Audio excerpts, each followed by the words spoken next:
IR number 15176, refill dry fit ng Moss Green and Pink dito po sa bargain, which is meron na po. IR number 15174, expired fire extinguisher, need for replacement. Bali, ito na po yung resibo. Yung fire extinguisher, kinuha na po. Maibabalik siya. Bali, bukas daw po.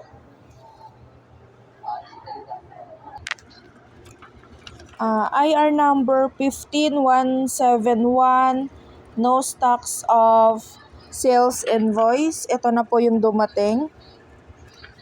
And then, IR number 15170, no stocks of order slip. Ito na din po yung mga dumating.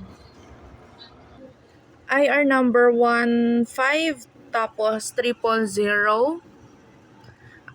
Wrong encode mode of payment. Bali, ito na po yung proof. Attach na po siya. Kasi, GCash payment siya na ipasok ni cashier as cash. Kaya, naka-unpost na po yan. Binago na. Ito na po yung proof. Continuation po dun sa IR 15, tapos 15000 para kay Maureen, wrong encode of payment na SOF 183607. Ito na po yung PR ng 183607 na ayos na po siya. Naayos na po siya. Ang dating nakalagay kasi dito is cash payment na dapat is QRPH, which is naayos na and na-finalize na. For resolve na lang. Thank you.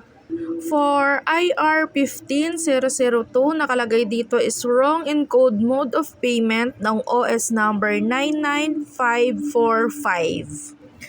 Pero pag search mo yung OS number 99545 is ganito yung lalabas.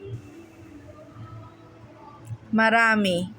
Which is kulang po yung kulang ng isang number kung 995456789 bias siya or something. Pero pag chinek naman namin yung aming daily sales report nung December 24, kasi ito is December 24 po ito lahat. Sorry, December 23 pala siya, hindi December 24. Ito, diba, sinerch ko siya, 99545.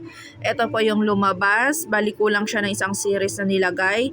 Bali, ito po. And then, nung date na nakalagay dito is December 23. Nang i-check naman natin, yung December 23 is over lang po siya ng piso. Wala namang pong problema.